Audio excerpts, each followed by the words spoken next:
नमस्कार दोस्तों युद्ध में मिसाइल जब गिरती है तो धमाका होता है, इमारतें गिरती है और आग लगती है।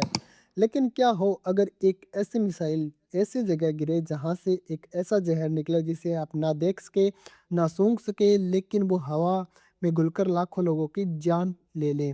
मिडिल ईस्ट में चल रहा अमेरिका और ईरान का महायुद्ध अब अपने सबसे खौफनाक न्यूक्लियर फेज में प्रवेश कर चुका है। कुछ ही घंटा पहले खाड़ी देश कुवैत की सरकार ने पूरे देश में स्टेट ऑफ इमरजेंसी और एक न्यूक्लियर डिजास्टर अलर्ट जारी कर दिया है। कुवैत की सड़कों पर हाहाकार मचा है। सरकार घरों की खिड़कियों और दरवाजे बंद करने का आदेश दे रही है और एंटी रेडिएशन आयोडीन की गोलियां बांटी जा रही है। लेकिन यह खौफ क्यों है? कुवैत में ऐसा क्या हुआ है दोस्तों? कुवैत से समंदर पार लगभग 270 किलोमीटर दूर ईरान का सबसे बड़ा पावर प्लांट ऊर्जा संयंत्र जिसका नाम है बूस शहर न्यूक्लियर पावर प्लांट स्थित है। रिपोर्ट के मुताबिक अमेरिका या इसराइल के लड़ाकू विमान ने इस प्लांट के बेहद करीब एक अंडरग्राउंड आईआरजीसी मिसाइल बेस पर भयंकर बमबारी की है। धमाका इतना जोरदार था कि बूसेर पावर प्लांट के रिएक्टर की सुरक्षा को लेकर दुनिया भर के सेंसर पर रेडिएशन लीक का डर पैदा हो गया और हवा का रुख सीधे कुवैत और सऊदी अरब की तरफ बढ़ रहा है। आज के इस वीडियो में हम बात करेंगे बूसेर न्यूक्लियर पावर प्लांट के पास मिसाइल किसने दागी और क्यों दागी है। दूसरा, कुवैत क्यों कांप रहा है? फारस की खाड़ी का पानी और डीसैलिनेशन प्लांट का जहर का होना। तीसरा, अमेरिका और ईरान की बीच डर्टी बम और रेडिएशन का लीक का असली सच क्या है। चौथा, कुवैत में फंसे 10 लाख भारतीय की जान कैसे बचाई जा सकती है। ऑपरेशन एयरलिफ्ट 2.0 की तैयारी क्या है। यह वीडियो अंत तक जरूर देखें क्योंकि आज आप समझेंगे कि जब कोई न्यूक्लियर पावर प्लांट युद्ध के क्रॉस फायर में फंसता है तो पूरी दुनिया की सांसें कैसे अटक जाती है। आगे चलने से पहले मैं आप सभी से रिक्वेस्ट करना चाहूँगा कि मेरे जितने भी छोटे बड़े भाई बहन हैं वो वीडियो को तो देख लेते हैं लेकिन चैनल को सब्सक्राइब नहीं करते हैं। आप सभी से एक छोटी सी मेरी रिक्वेस्ट रहेगी कि चैनल को सब्सक्राइब जरूर करें। अब समझते हैं सबसे पहले जीरो ग्राउंड रिपोर्ट से आखिर ईरान के बूसेर में हुआ क्या है। दोस्तों, ईरान का बूसेर न्यूक्लियर पावर प्लांट पारस की खाड़ी पर के तट पर स्थित है और इसे रसिया की मदद से बनाया गया था और ईरान का इकलौता ऑपरेशनल पावर प्लांट संयंत्र माना जाता है।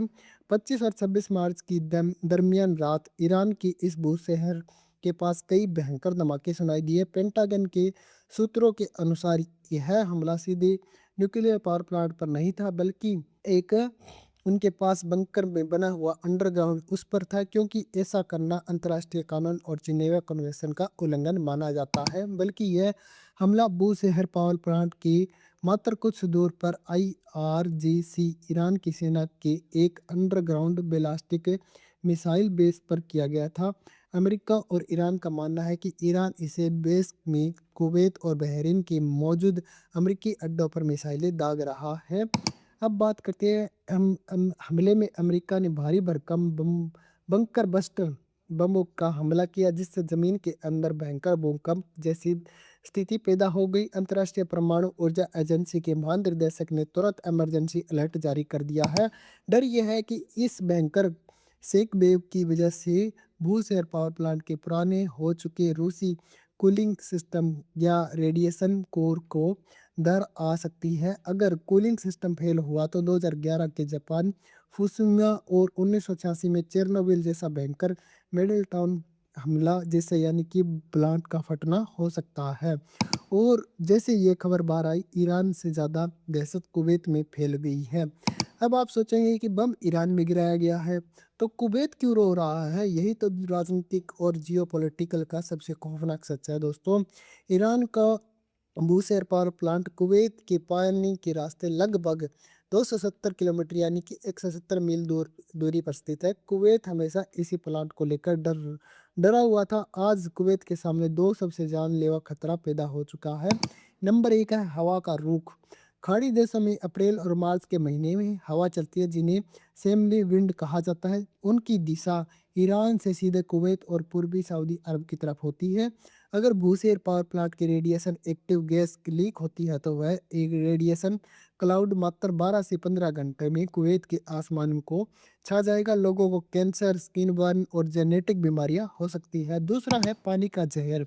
यह सबसे बड़ा खतरा। कुवैत के पास पीने का पानी की कोई नदियां या झील नहीं है। कुवैत का पानी लगभग 90% पानी पारस की खाड़ी के समुद्र के पानी को साफ करके पीता है। अगर बहुत से हेयर प्लांट का रेडिएशन एक्टिव कचरा या लीकेज समुद्र के पानी में मिल गया तो कुवैत के सारे पावर प्लांट जितने भी वो पावर को पीने लायक बनाता है रातों रात बंद करने पड़ेंगे और पूरा कुवैत में पीने के पानी का एक ऐसा हाहाकार मचेगा जिससे प्यासे लोग लाखों लोग मर जाएंगे। इसलिए कुवैत की सरकार ने टीवी और रेडियो पर नेशनल ब्रॉडकास्ट करके लोगों को शेल्टर इन प्लेस यानी कि घरों में बंद रहने का आदेश दिया है। कुवैत में स्कूल कॉलेज और शेयर बाजार सब अनिश्चित काल के लिए बंद कर दिए गए हैं।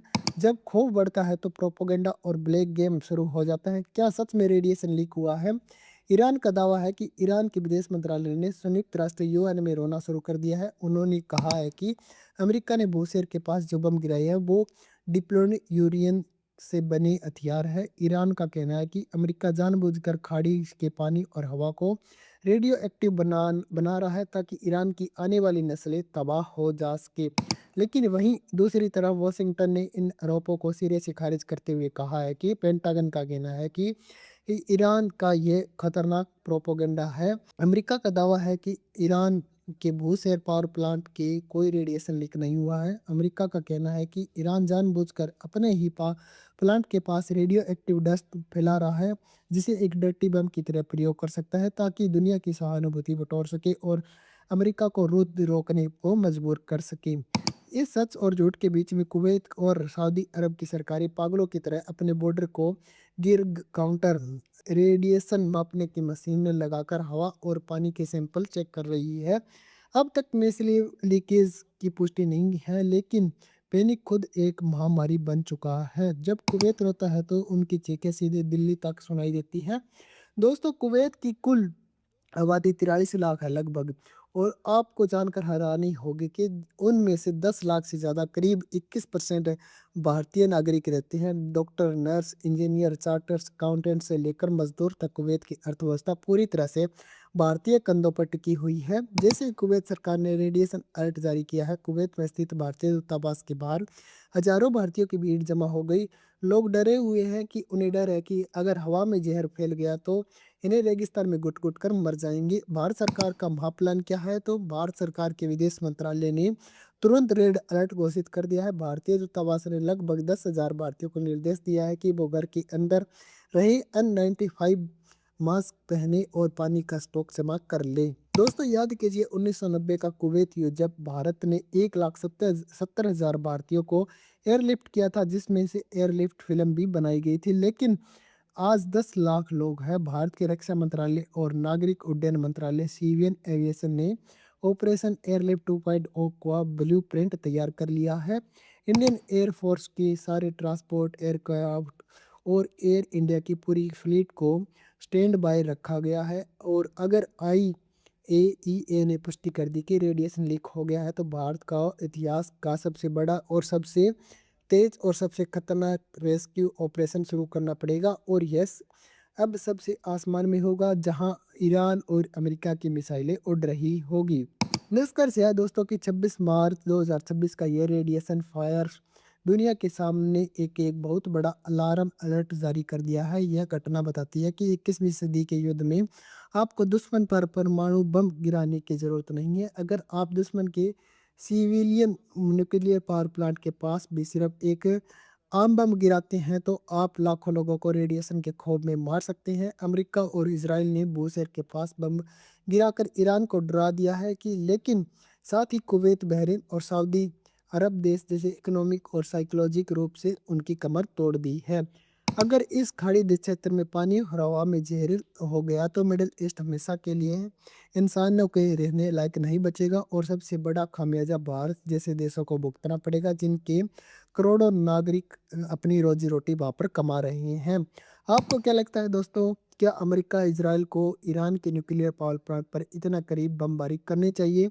क्या कुवैत में मंडराता यह रेडिएशन खतरा ईरान का एक प्रोपोगेंडा या असली तबाही का आहट है? और क्या भारत सरकार को 10 लाख भारतीय लोगों को वापस लाने की पूरी तैयारी कर लेनी चाहिए? कमेंट बॉक्स में अपनी राय ज़रूर लिखें। मैं अपने आपके कमेंट खुद पढ़ूंगा और रिप्लाई करूंगा। अगर आपको वीडियो पसंद आया तो वीडियो को लाइक करें और अपने दोस्त और परिवार के साथ शेयर करें और कुवैत के इस खौफनाक रेड अलर्ट का सच पता कर सके। देश और दुनिया की खबरों से अपडेट रहे, सुरक्षित रहे और अपना ख्याल रखें। मिलते हैं जैसे ही कोई नई अपडेट आती है। जय हिंद, जय भारत।